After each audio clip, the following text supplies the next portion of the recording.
Folks, good evening and welcome to the Samara Center's 2023 In Defense of Democracy conversation with your host, Nahlah Ayed, and your speaker for this evening, LaFlamme.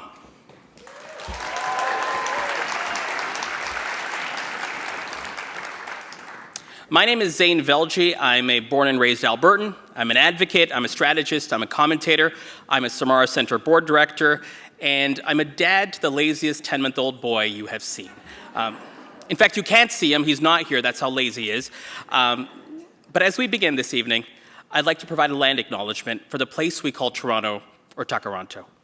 For our live stream viewers, we encourage you to personally acknowledge the territory and lands you are joining us from.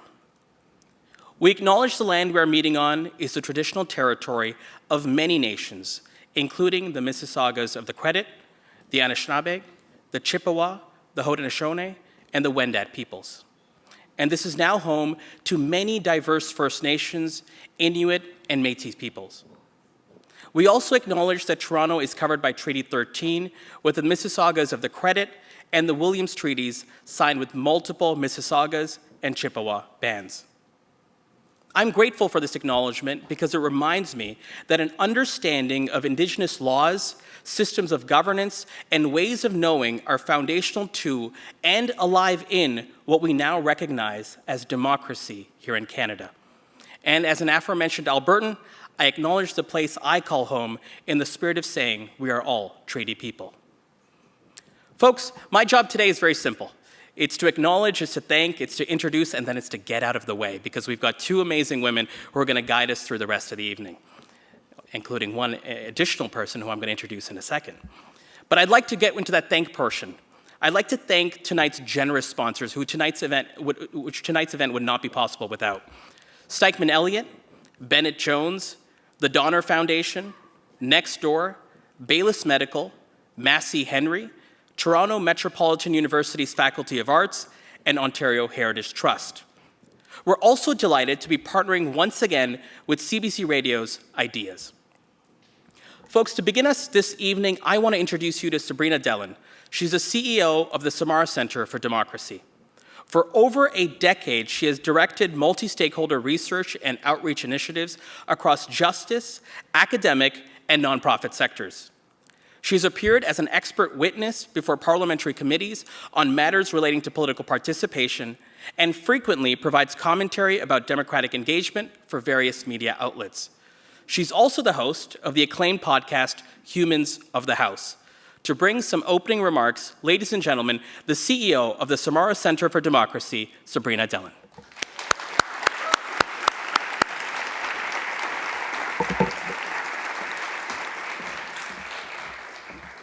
Thanks, Zane. We are so happy to be together here with you all tonight. And I'm grateful for Zane's land acknowledgement because it's a good reminder that we all live in relationship with one another, in community, within our local neighborhoods, and also within our wider Canadian society. And that's made up of many diverse histories and experiences. All of that, in a way, is what brings us here together tonight. It is a career highlight for our team to get to work with LaFlamme and Nahlah Ayed.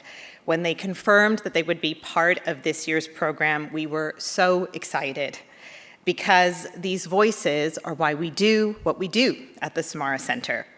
Our purpose is to make it easier for people to participate and talk about politics.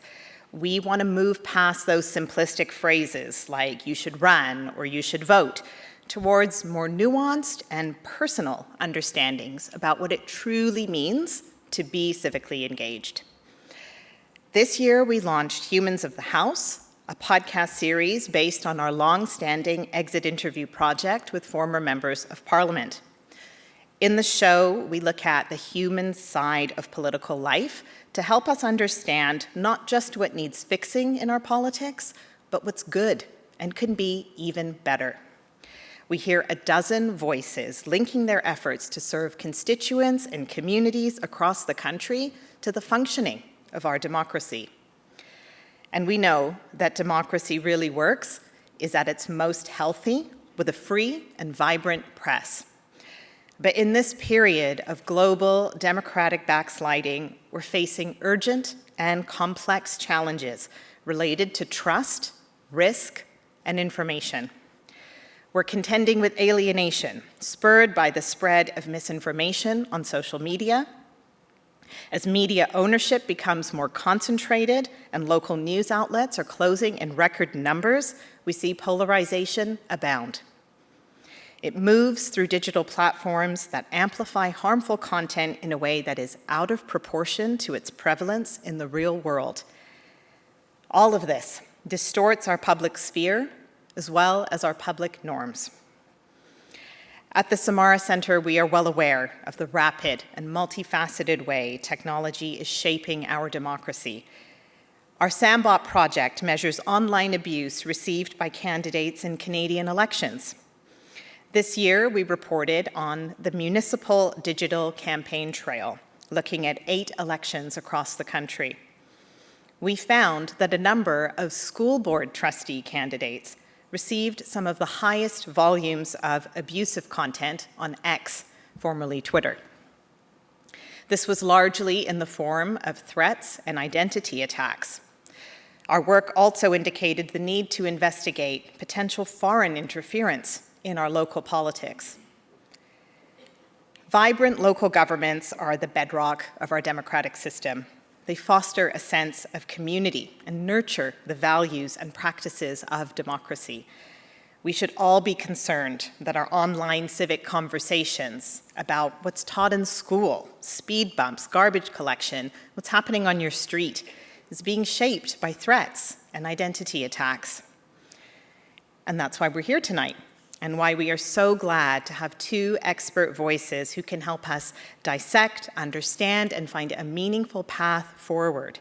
2 respected journalists, recognized foreign correspondents, who can help us make sense of this moment and help us think through what we want from our free press and what a future democracy that is revitalized, robust, and sustainable can look like. You might be wondering how you can contribute to this future. One way is to support us. Today, I'm proud to announce the creation of the Samara Center for Democracy Future Fund. As a nonpartisan registered charity, we are looking forward with courage, imagination, and ambition to help secure a stronger democracy in Canada. This fund will fortify our efforts to revitalize and realize a resilient democracy with an engaged public and responsive institutions. And we invite you to join us by scanning the QR code on the back of your program and making a donation that supports groundbreaking research and dynamic events like this one, all aimed at securing a vibrant culture of civic engagement in Canada. With your support, we can unlock a new chapter for representation and participation in our politics. We are looking to the future while also being so grateful for the present, being here with you tonight. Democracy needs people like you who engage, who learn, who listen, who act, who bring their community along with them to events like this one. This is why the Samara Center for Democracy exists. And on behalf of our team, it's my pleasure to warmly welcome you this evening.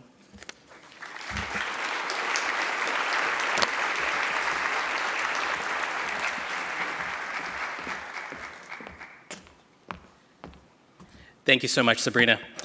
Let's get on to our main event, folks, and let me introduce you to your host. Nahlah Ayed is the host of CBC Radio's Ideas and a veteran foreign reporter, first in the Middle East, where she spent nearly a decade covering the region's many conflicts, and later, while based in London, she covered many of the major stories of our time: Russia's annexation of Crimea, the Brexit vote and its fallout, and the worldwide refugee crisis. Nahlah's work has been recognized through numerous national and international awards and honorary degrees. And in 2012, her book, 1,000 Farewells, was shortlisted for a Governor General's Award. And your speaker for this evening, Lisa LaFlamme. Lisa has been at the forefront of journalism for over 35 years, tackling some of the biggest issues of our time, from global conflict to domestic politics. In 1988, she began her career in local radio and TV before making the move to CTV National News in 1997. In 2011, Lisa was named Canada's first female anchor of a national nightly newscast, and as chief anchor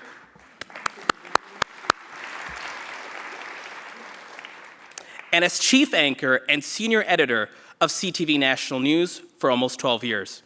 She led Canada's #1 newscast and cemented her role as the face of news in Canada. She's an officer of the Order of Canada, a 13-time recipient of the Canadian Screen Award. Just for some metric or comparison, I own about 6 dress shirts, so she's got 7 more Canadian Screen Awards than I have dress shirts. She holds numerous honorary doctorates and the Humanitarian Award for Human Rights Reporting from the Journalists for Human Rights. On a personal level, I will say, I first met Lisa in 2019, actually on the set of the federal election night broadcast. And during that night, I got to watch a master practitioner do something I haven't seen before. Deftly carrying out an improv conversation on election night broadcast, conversing, reporting, empathizing, reflecting, and telling politicians turned pundits when to stop talking. All in concert, all together, for 8 hours.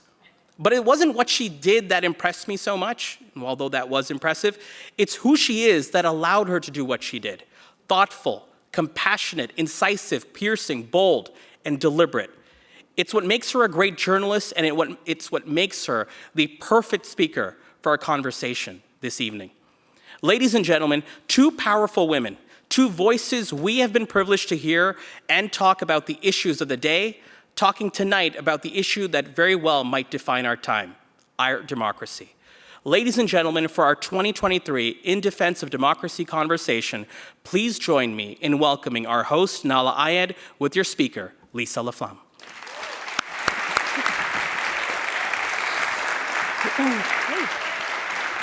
Chairs on a swivel. Thank you, Zane, for a beautiful introduction and a very worthy one of the wonderful women we have with us tonight. It's great to see you. I am so excited to be here with you, Nahlah, and with all of you. And with all of you. Thank you all for being here tonight.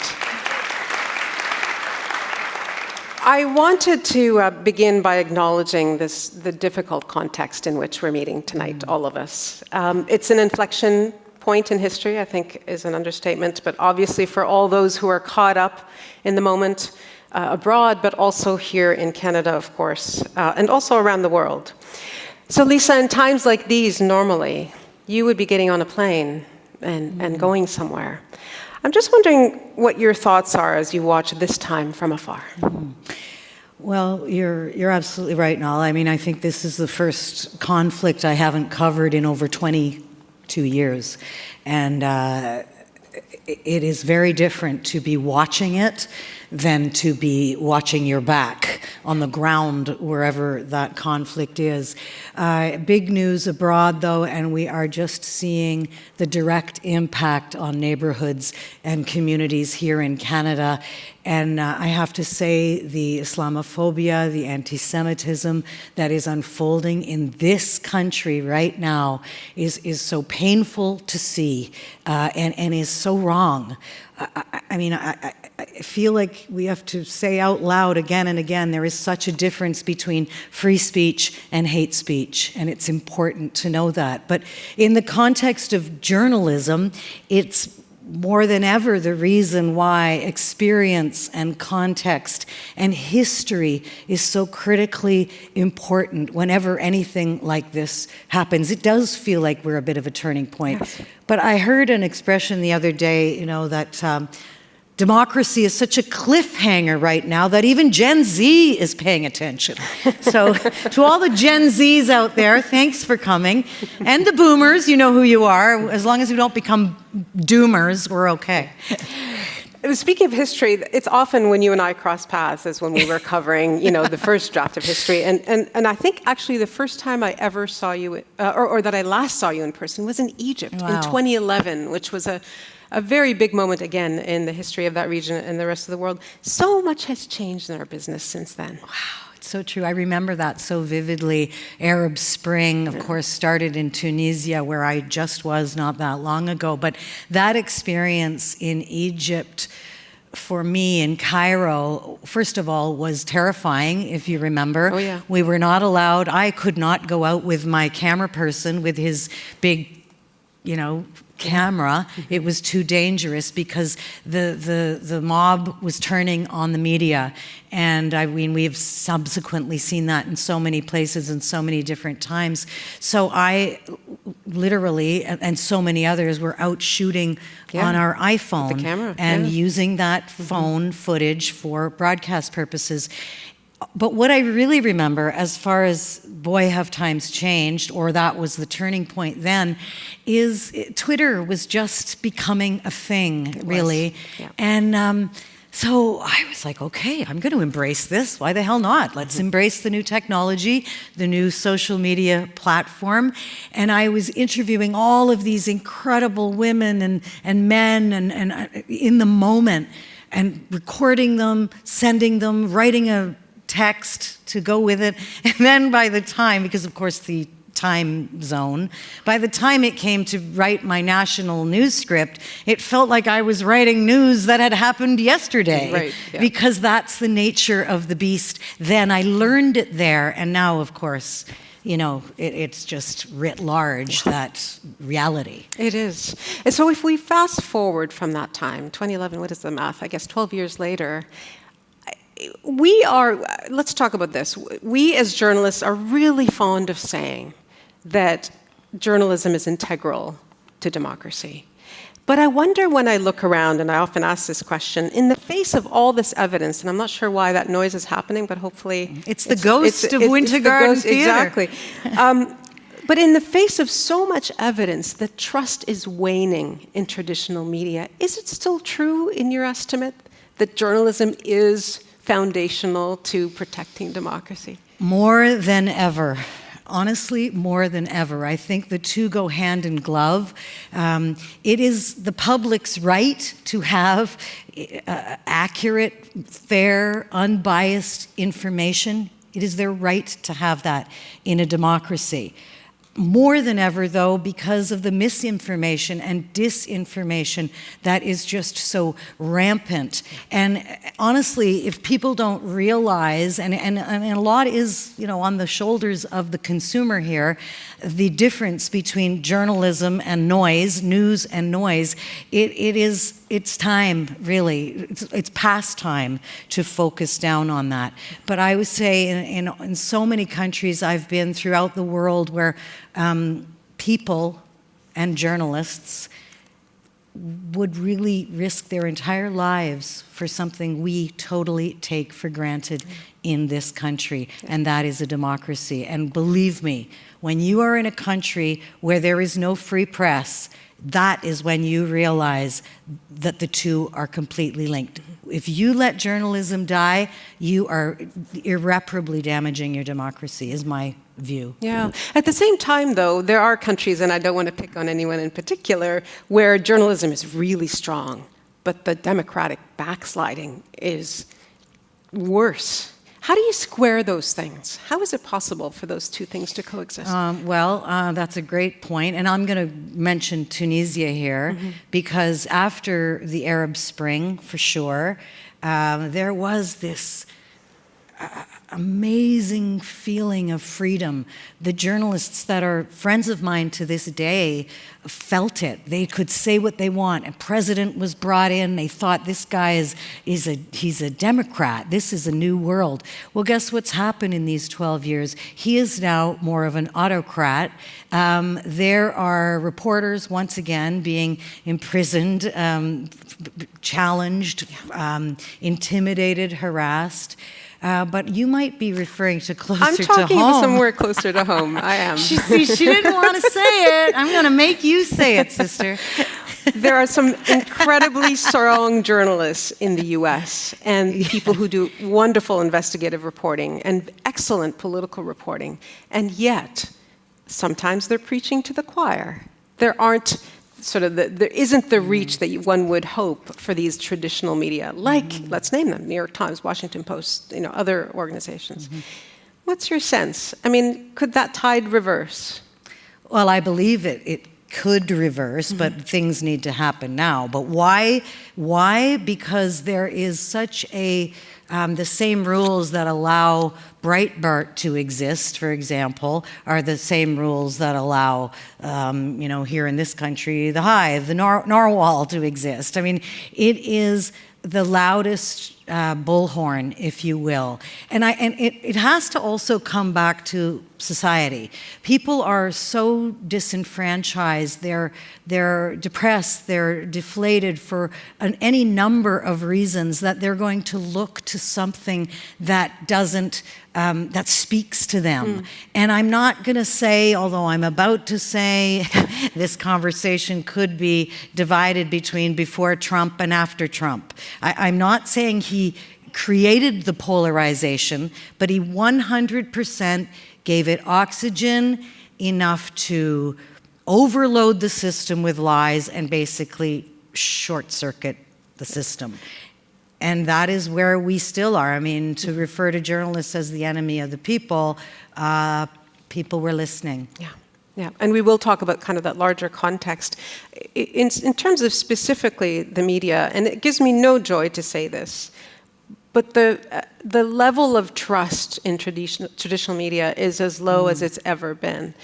Where do you see the most evidence of that in the circles that you move in? Well, I mean, you can see it in the numbers. You can see it in newspapers that are dying. You can see it in television broadcasts that are dying. Where it comes, where did it start? Okay, where did this erosion of trust start? Certainly, social media had a role in it. There's no doubt about it. Misinformation had a role in it. Media literacy or lack thereof had a role in it. It is a bit of a mess when you look at, for me, local news. That is where this all has to. The erosion of local news. The erosion of local news. It's the most basic thing. Every single one of us, no matter what community you grew up in, and depending on your age, you would have known the whole, action team, the Ron Burgundy action news team. Right. Let's face it. And that's gone. And the centralization of news is really impacting what, to me, was essentially relationship building. I mean, when I was a local reporter, I'm sure it was the same for you. Yeah. Maybe you think the every Wednesday night council meeting was boring, or the school trustees meeting boring, but actually that's where the stories emerged from. Those were where we built those relationships. The community trusted us as the reporters covering that city, town, whatever it was, in whatever platform, and that's gone. Yeah. It's such a great point, because that is where relationships are formed. I remember covering the Nepean City Council in Ottawa, and it was lots of fun, I assure you. But it was where you meet people and make connections and also show them what you do. I want to talk briefly about whether there's any culpability with the traditional media itself. How much of the blame could be actually put on the media itself? Because there are a lot of people out there who say, well, you did this. Not you, but the traditional media. Probably I was in it for 35 years, so well, all of us. All of us. Yeah. But I mean, I want to just go back to, because I think the foundation is local. So I need to just further explain why I see that relationship as so critically important. Yeah. And I'm going to go right back to when I was 23, 24 years old. I had just graduated. I had my degree. I thought, I've got the world by the, can I swear on radio? I don't think so. Sometimes. Anyway, you know what I mean. And the assignment editor sends me to a community, a neighborhood where I'm not a word of a lie, there is a three-legged cat up a tree. Cat's name is Tripod, and I'm thinking, I am watching the Pulitzer just That's a great slide story. from my hand. That's a front pager. But it was a front pager in K-Dubs, where I'm from. But so anyway, I get there. The whole neighborhood is out by this tree watching Tripod, who, by the way, is not budging. The police or the firefighter shows up, hoists the ladder, the whole 9 yards. But while everybody's watching, we're chatting. And it's the old wink, wink, nudge, nudge. If you really want a story, there's been like 9 children in the last year who've been injured by cars trying to cross this street because the school was right across that street. So I thought, oh, that's interesting. So CKCO is where I worked then. We set up a secret camera. You know, it was the 80s. We could do anything. We did a series of stories, and I will say that the city didn't just put in a crosswalk, they put in a stoplight. And that was the relationship building I'm talking about, which takes you from there to a provincial level. I mean, right where we are. It was Emma McIntosh, I think, of Narwhal, who cracked the Greenbelt scandal here. Yes. I could give you an hour and a half of Bob Fife stories and what he cracked. You know, there's a reason they call him Fife the Knife, but it's about what the public wouldn't know without conventional journalism. So are we culpable in the demise? Well, sure, we probably didn't take social media seriously enough. If it started with Craigslist and that knocked out the editorial, or the classifieds in a newspaper, and then Facebook, and then video on Facebook, and it's possible we didn't take it seriously enough then. But we are facing the reality now. I mean, I could go on where we may be guilty in this. So what is the reality? What is the reality now where television news is concerned? It used to be, as you say, kind of king, and then cable, networks came along, and then social media and all of that. Where does it stand now in your estimate? It's in trouble. It's a crisis time, I would say. I'm not using that word lightly, and especially given, keep it in context. We're talking about journalism. Yes, absolutely. And I think it was TVA was the latest to see mass layoffs. There are ramifications to all of this, to gutting newsrooms. There's ramifications for the conflict we're seeing right now, actually. If Canadian news outlets didn't have any bureaus in the Middle East. I don't think any did. Correct? I will be corrected, I'm sure, if I missed one. As far as I know. As far as I know. Yeah. And that means everyone parachutes in. That means you learn on the plane, basically. And you and I have both had to do this. But there's no institutional knowledge anymore. There are not as many veterans. I think I became a better journalist because I was eavesdropping on the veteran beside me and learning how to push that source, how to build that Rolodex. It made me better. It made me who I am, really. And I feel bad in these shrunken newsrooms where there aren't as many veterans anymore, that some of those skills that we learned, I mean, they're disappearing. Double sourcing, all of these things. I am a bit of a broken record on this one, but it's danger zone time for democracy because this is what we're looking at. I mean, I think about these family-owned newspapers, family-owned TV station, which is the first one I worked at. And those families, the stewardship was a responsibility. It was a source of pride, and it was personal. Corporations don't have that sense of stewardship. Their responsibility is not to democracy, it's to the shareholder. And who pays? Canadians pay. Canadian democracy pays. I truly feel that way. Does that mean you're coming over to the CBC? We're going to need another hour for that one, Nahlah. I look at television, because I used to work in television too, I don't anymore, and the heart of television was, and it still is in some ways, but it was really the anchor. It's a role that you were in for many, many years. That has really substantially changed too. Do you think there's still a role for that voice, the voice from God kind of sitting at that desk? Wow. And no, that was Lloyd Robertson. No. He was the voice from God. But where does that sit at the moment? Again, when we're thinking about where democracy, where journalism fits in democracy and where trust is. Well, trust is earned 100%. And it's hard for me to answer that because I was one. But I will say for me, the role of anchor was never about the prestige of it. It was about the responsibility of it. And I am a news consumer as well as a journalist, so I'm watching everything and I am deciding, actually, who do I trust? Who do I trust? Mm-hmm. And it's the people who've spent years and years in the field and know what they're talking about, can bring context to the job. Yeah. So that may be changing.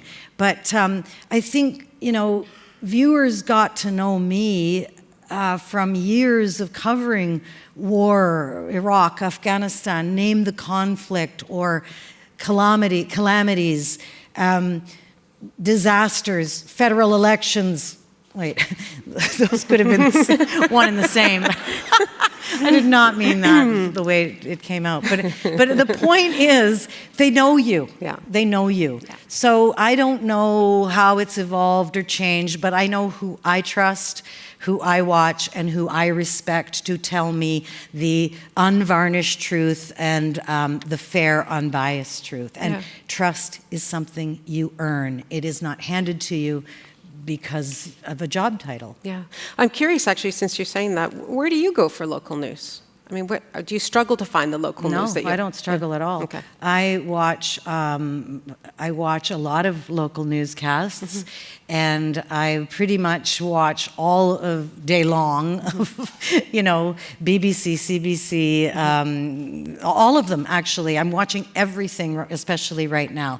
National newscasts, for sure. I watch Adrian every night. I watch Donna Friesen every night. She and I were together in the Ottawa Bureau many years ago, and she and Adrian and I, we have covered so many conflicts together that the three of us really came to our jobs as anchors from the experience I'm explaining to you, and you know it too. Yeah. You lived it too. Yeah.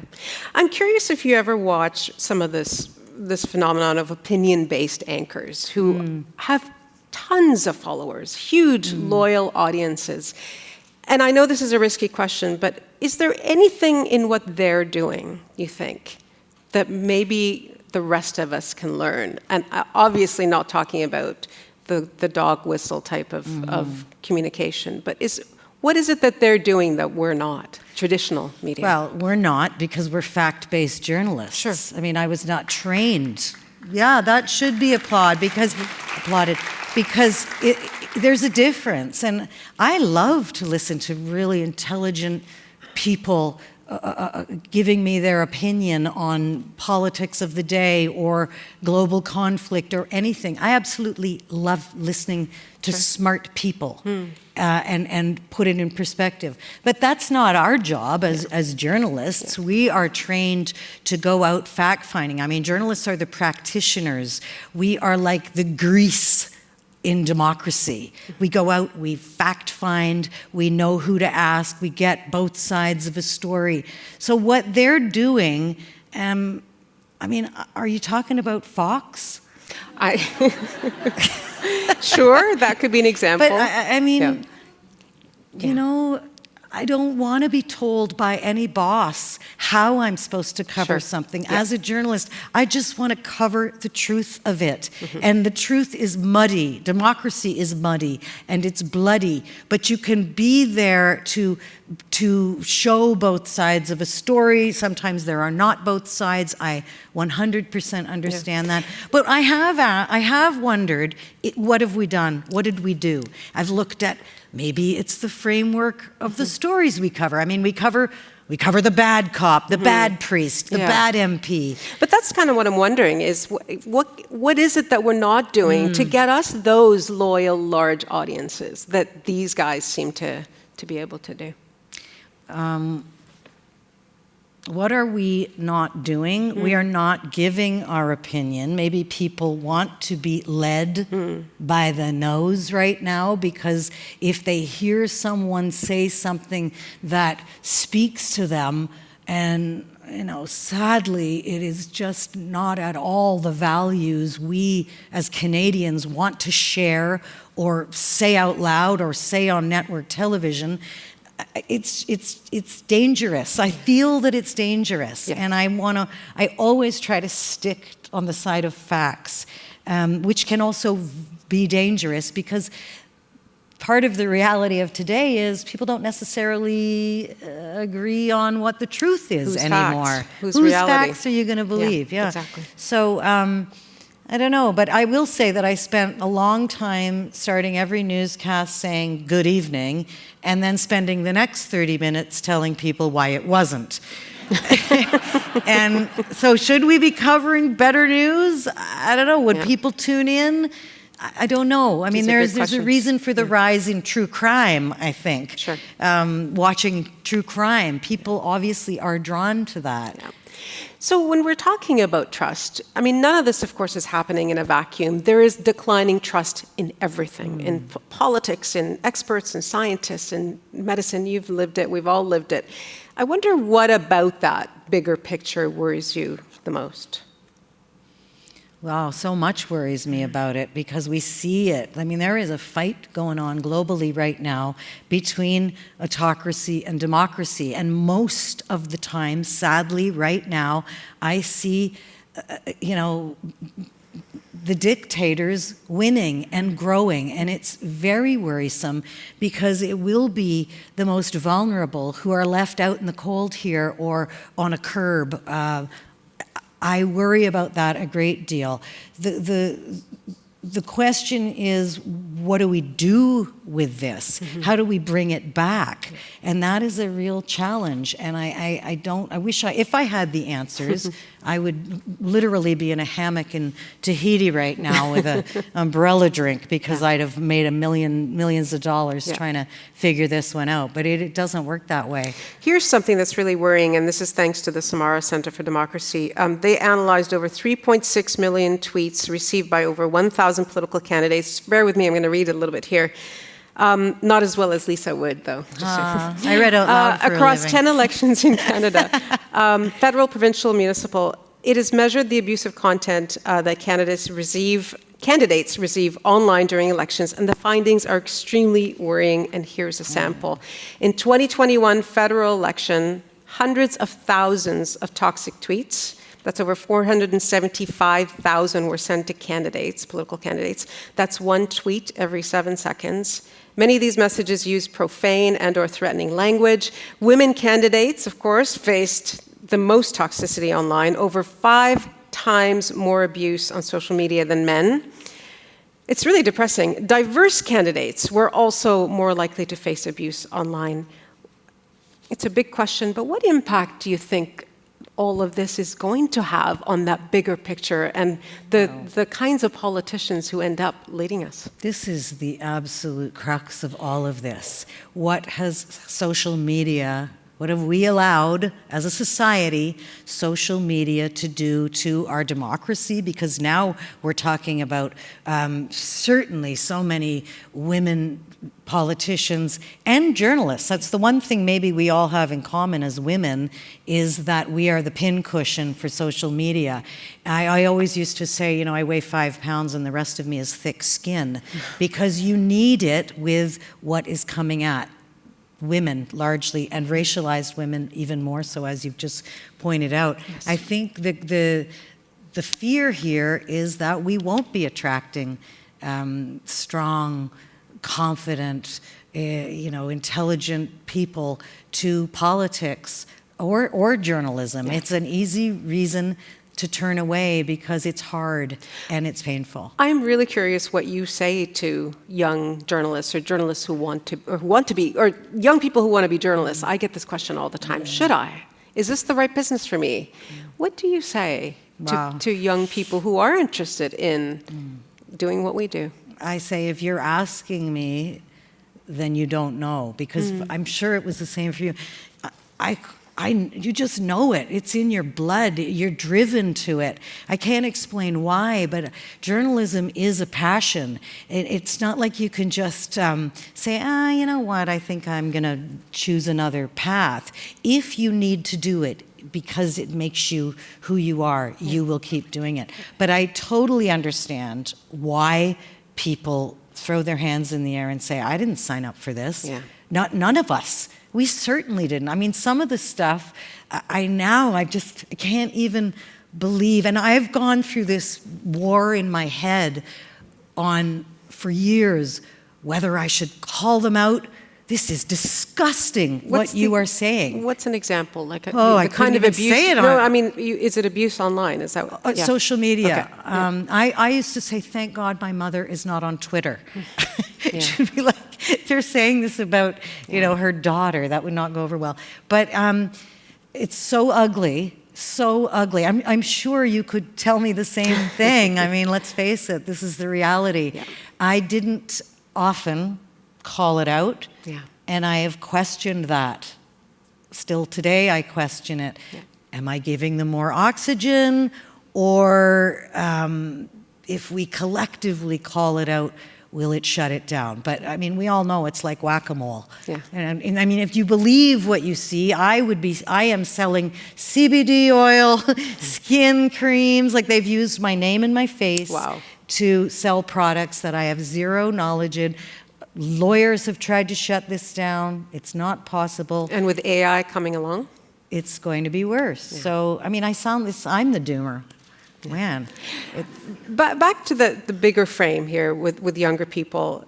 I mean, some even who are politically engaged are still not the ones who would tend to go to the ballot box and actually vote.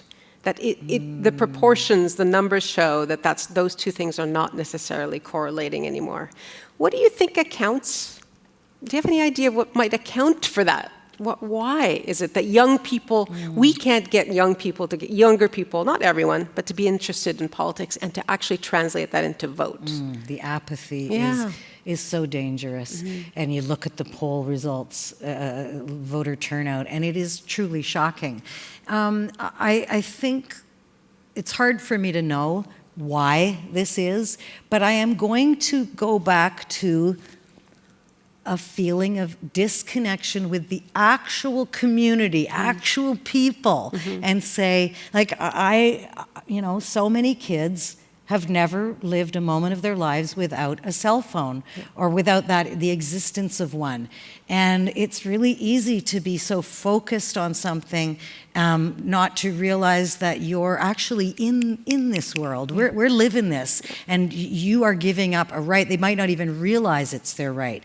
Again, it comes back to media literacy. You look at countries like Finland, Latvia, Estonia, they teach media literacy in kindergarten. Why? Because they border Russia, the absolute master of misinformation and disinformation. We have not championed this enough. And I actually have to say, the education system also has to recognize the responsibility in civics. I was talking about 2 months ago to a high school teacher who told me they don't teach civics anymore. And I can't even actually believe that. But at that school, that is a fact. So, where is it? It's the whole community that has to just wrap their arms around this situation we're in and try to come up with solutions. And that includes everyone here. I mean, if you want, on the journalism front, if you want good journalism, you have to support good journalism. And these days, that could look like a subscription.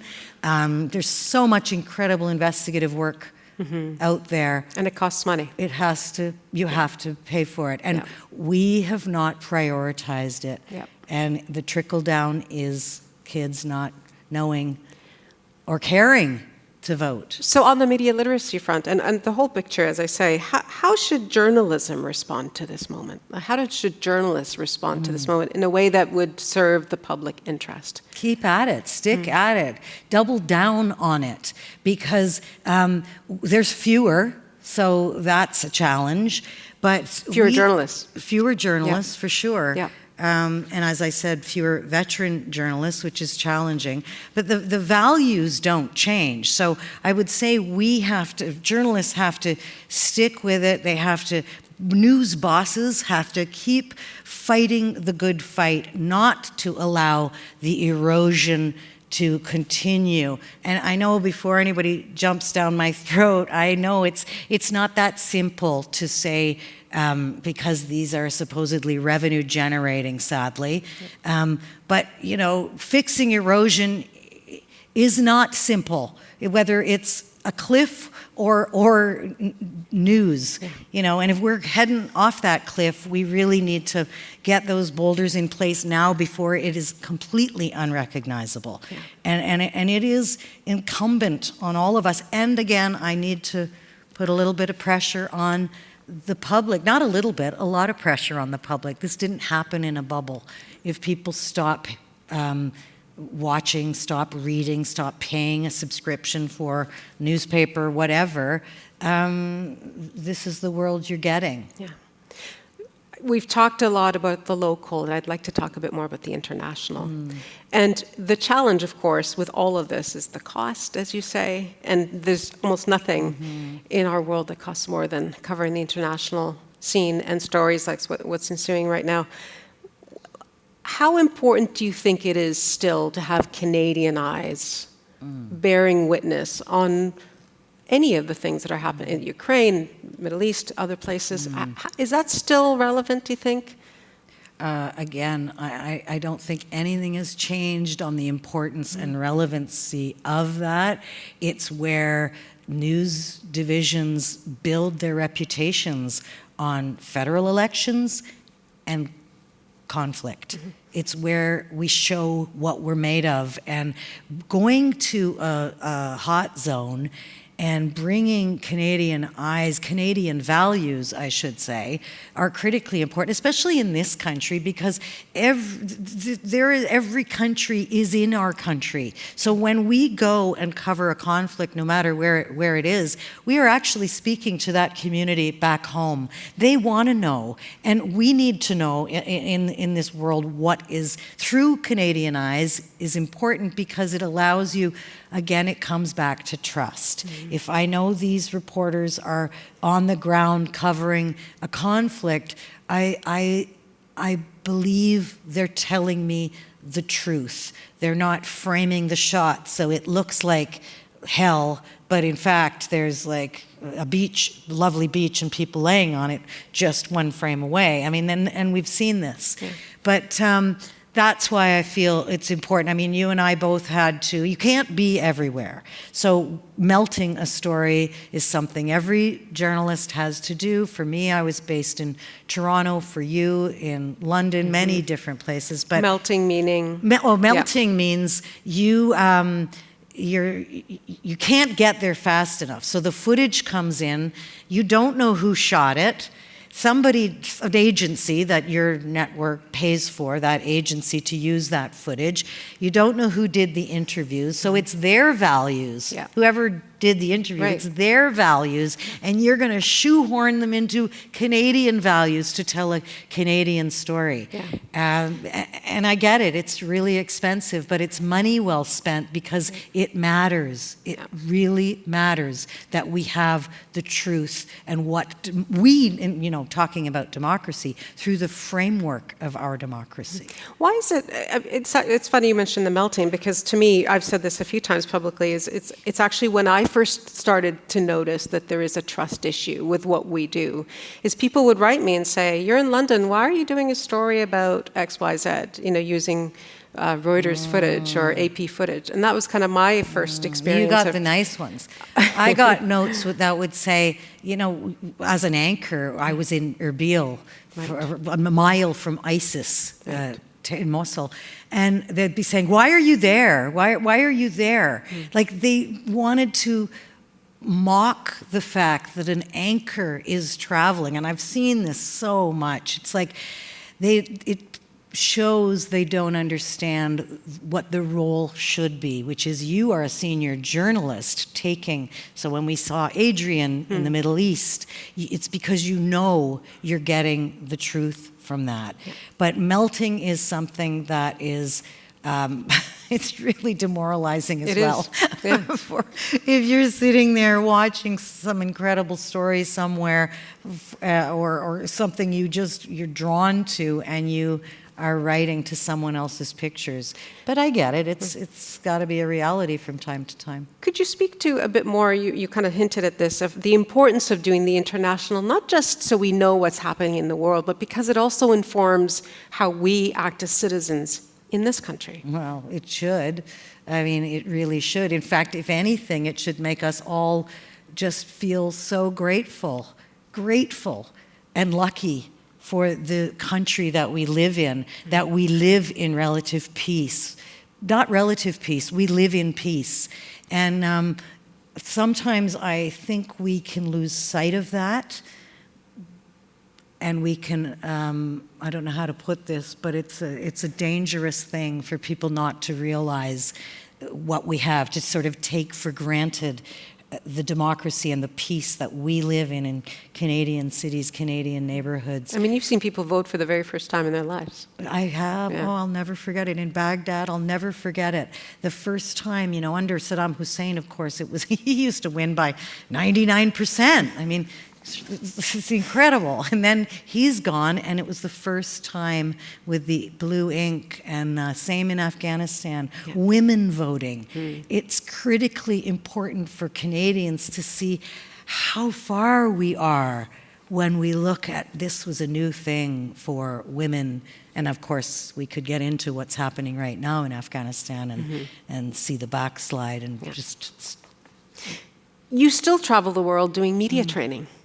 Well, is that the right word for it? No. I work for I volunteer for Journalists for Human Rights. I do some media training, which I always feel weird saying that, because you end up learning far more from these reporters. Like if I had the guts to be a reporter in the Congo or in Mexico or Haiti or so many countries in the world where you literally are taking your life in your hands. I worked with female reporters in Goma, the war zone in northeastern Congo, and these women had to sleep in their newsrooms because it was too dangerous for them to go home. And one woman in particular, she made a lot of enemies because she was reporting on this sort of open riverbed that was costing people hours to go daily back and forth to get their water.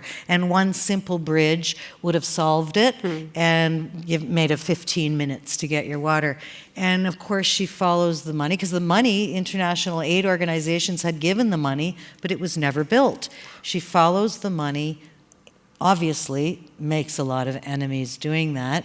And she had just had a baby, and she couldn't even go home and breastfeed her baby. It was too dangerous for her to leave that newsroom. And the crack of dawn, she'd go home, feed her baby. But these are the things they're willing to do. And I've seen this so many times in so many countries, most recently Tunisia, as I mentioned, Kenya, there's really no end. Afghanistan, these women who could report with they used to put a graphic in front of their face of a rose, then they weren't allowed to report at all. Now they can't even go to a park or go to school, and this is something happening that we are not even talking about anymore. And that is the cycle of news. We forget so fast. It's so true. I wonder if that contributes sometimes to the trust issues that are out there, is that we do have such a fleeting look at things sometimes. It's partly, of course, dictated by the pace of news, which I don't know about you, but it feels like it's going 1,000 miles an hour all the time. Yeah, it really does. Yeah. And that could be. I mean, there's a lot of reasons we this trust erosion. I can't identify a moment where it started, except we should have caught on sooner, and we didn't. So back to that, if you could wave a magic wand, what would be, if you were in charge of a big newsroom like CTV's or CBC's, but what would be, where would you begin? Where would you begin a reinvention? Because in my sense is that that's what's required, is a reinvention. Well, I don't know about reinventing journalism, because the values are the same. They're not going to, they should never change. Agreed. I would say that for news owners, whatever strategy they come up with or platform or model, I would say they have to maintain or enhance the ethics, the news ethics that go into it. I mean, people throw the word scoop around, and every time you hear that word, that is a professional journalist who has a source gave him information, or her, followed it up, double sourced, triple sourced. This is not like a rumor on Twitter. You know, it is verifiable, this information, and that takes a lot of guts. It takes a lot of money to give a reporter time to investigate, and I understand that is a challenge, but I would say if I could, I would try to rebuild, not reinvent, rebuild in local, especially rebuild those relationships that are disappearing and in some cases have completely disappeared by centralizing systems. You lose those relationships. And I think you can possibly over time, you could restore that if there was a commitment to it. And it has to be a collective commitment of the public as well. As I say, you want good journalism, you have to support it.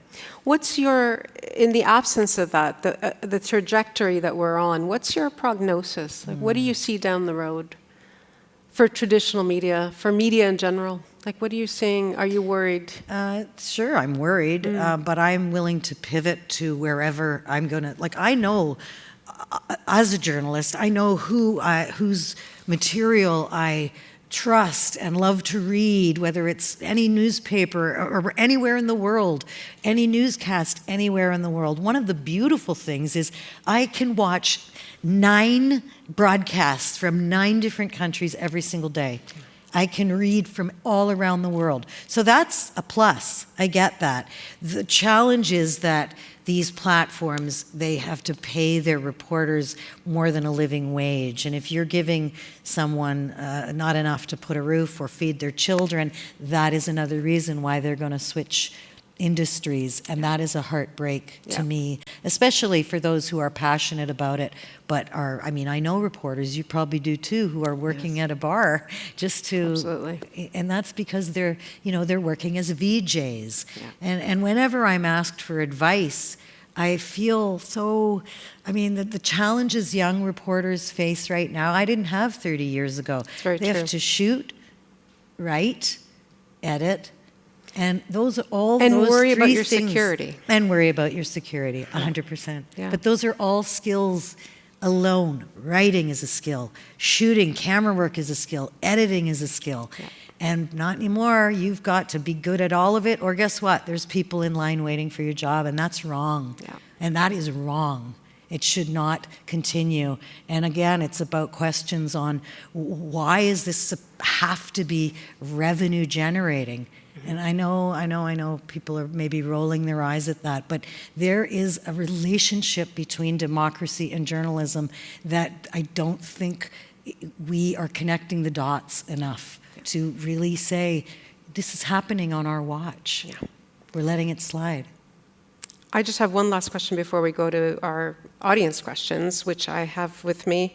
that many of you have submitted before we even began. Our CBC Massey lecturer this year, Astra Taylor, said something that's really relevant to this conversation that we've been having, a kind of challenge to all of us. She said, who would I be to talk about democracy if I wasn't trying to democratize our society? So I wanted to put that to you, I guess, beyond us talking about this. What is it that you think that you and I and everybody here should be doing now to protect our democracy for tomorrow? Well, first of all, to everybody here, you obviously believe, as we believe, democracy is important enough to have. And the Samara Center talks about this all the time, and the fabulous Sabrina and Zane, you know, the importance of these conversations to engage people, to bring young people into the conversation. There's a lot more we could do. And it does, sometimes I think people don't, they say, oh, nobody will want to hear what I have to say, or no, you're part of it. Whatever you're doing in your community makes you a reason we want to hear from you. I always think. Or I don't know anything about politics. Yeah. Wow. Yeah. And yet you're doing something really cool for your community, and that alone makes you someone the rest of us aspire to be, more of a player and less of an observer. And I guess that's the bottom line on that, is what could we do? And it's things great and small. It's not complicated. Maybe we overthink things as a society, and it really can be done in small doses and together. Even if it's just your neighborhood, you see a difference. Yeah. It's really inspiring talking to you, Lisa. Oh, Thank you. Nahlah, Thank you so much for taking my questions. The fabulous Lisa LaFlamme. What a privilege. So great to talk to you, I'm Nahlah. so used to you asking questions. Yeah, It's so weird to pose questions. I know, this is very strange, but anyway. Not fair. Now we'll let the audience give their questions to you. So it starts here, and some of these are really big questions. And yours weren't? Oh my goodness. Can you solve democracy? Yeah, exactly. Well, some of this is the same. Oh no. What, in your opinion, should a 21st, oh my God, this is actually, yeah, it's quite big. Answer it how you will. What, in your opinion, should a 21st century reset for democracy look like? Oh my goodness.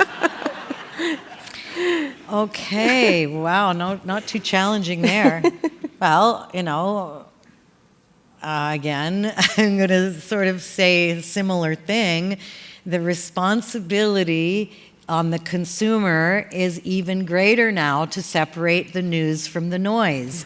And if you don't do your own homework on that, you're going to pay the price. I mean, we are paying the price already. So to reinvent, no, it wasn't reinvent. What was it? Reset. Reset, oh yeah. my goodness. Buy one of those things on Amazon. It's called a reset button, and you just slap it, and you're good to go. There's no easy answer to that question, but it is the collective that has to do it. And it is not. It's not okay for people to just sit in the background and complain and observe. Oh, the media does this, the media does that, or my politicians do this, or my politicians do that, or whomever. It's about getting involved, taking some ownership of our own world in our own country. Yeah. This question addresses the number of journalists who've been killed in this conflict in Gaza in particular. In the past month, I think there have been at least about 40 or so who've been killed in that conflict, and many others and others. What is the responsibility of the journalistic community in Canada towards their global peers? I'll stop there. There's a few parts to this question. Oh, well, I think it's enormous. I mean, up to 40 in the Middle East in the last month. I think we're at 17 in Ukraine. I think I looked at in 2022, 180 journalists killed. It is absolutely terrifying for us to see this unfold. And I would say for Journalists for Human Rights, where we go to these conflict zones and try to I don't know, this isn't even the right word, but validate almost and show they're not alone. We're backing them. But, we're backing them if we're safe somewhere. I would like to be right beside them right now is the actual truth of this, because I feel like it's in our instinct to do that, but it's not always possible. So I think it really is, supporting their whoever they're working for. A lot of these, by the way, are working for very small online operations, right. Yeah. not networks. Yeah. And people need to realize that. If you want to read an online publication, again, I go back to, sure, you could Google it and find it, or you could pay for the subscription Right. to give that camera person or that reporter some support when they need it, Yeah. so that they have a proper flak jacket, a proper helmet, because there are renegades out there who want to do this, want to cover this, and don't have the support system around them or the insurance if they die for their families. So it is painful, and we all in the journalistic community are doing so much to try to raise money for families of a lot of reporters and camera people who've died, because it doesn't stop at their death. They've got children. Yeah. It's horrifying. I should have also added that there's a second part to this. I think you partly answered this, how challenging it is to navigate supporting some of these journalists, depending on what side of a conflict they might end up on. Whether it's Ukraine, Russia, or the Middle East. Does that make it harder to provide support to? To me, it doesn't, because a journalist, our obligation is to the truth. Point final. And I feel that if a journalist is in a conflict zone to try to bring that story to the outside world, then we have some solidarity there on supporting them. Okay. This is a longer question. What democratic innovations or community civic actions have you seen that have captured the public attention or that have gotten people excited? Have you seen anything like that? Well, I see people getting excited about AI. It scares the hell out of me, but I get that. That could be an innovation, but I don't know. Like local groups working on democratic issues or engaging young kids? Oh, sorry. Yeah. Well, I got to just point to the Samara Center. Yeah. Truly, I'm not kidding you. Since I've been a member of the board, I've learned so much more about the work that they're doing. And the podcast Humans of the House, if you haven't listened to it, anybody, you really should. I've learned so much. And that is a project that allowed us on the inside to learn from MPs what they were living, what it was like when they left and why they left. And I learned so much from politicians that I really admire, things I never dreamed of, never knew, and it was through those conversations. So, that's a podcast, but there's lots of little things, much smaller scale things that are really impressive. And during federal elections, I see it all the time, covering them, these youth campaigns to get people out to vote. All of that makes a difference. From your perspective as an international journalist, if you had to pinpoint one central problem, this is another big one, that is spurring the global slide to authoritarianism and away from democratic processes, what would you identify as the key issue? Well, people feel disenfranchised for sure, as I said, but I'm going to say, based on some analysis I have done on this subject, tragically, it is in this world of conflict. I think the last number I saw was 108 million people who are refugees or migrating in this. They, for whatever reason, had to leave their homeland. And that immigration, tragically, is largely behind so much of the hate that we see, the rise in autocracies, this nationalist thinking. And I always say, if a person, of course they want to be in their homeland with their language, their granny, their granddad, their cousins.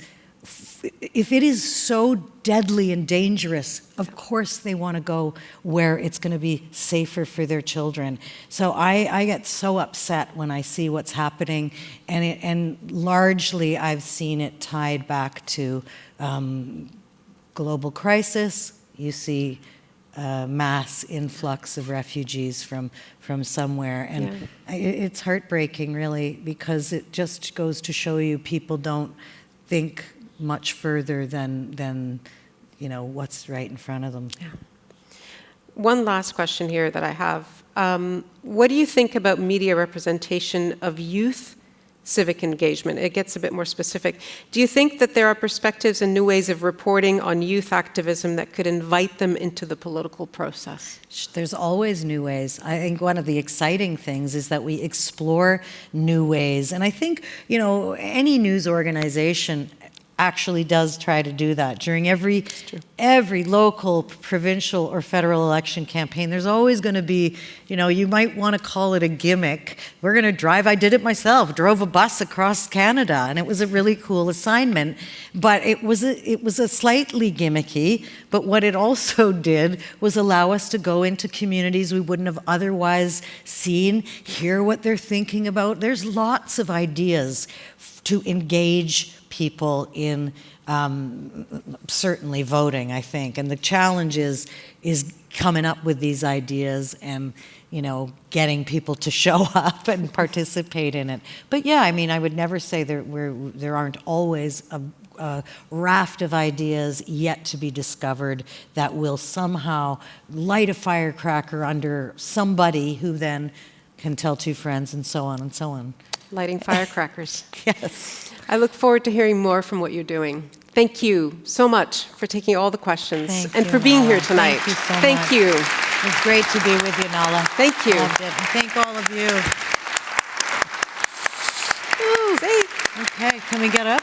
I think we have to stay right Oh, here. we stay. Because Okay. Sabrina is coming back to say hello. Nahlah, thank you so much for such an insightful and inspiring conversation. We're so grateful to have had your contributions to In Defense of Democracy this year. What an honor. Thank you.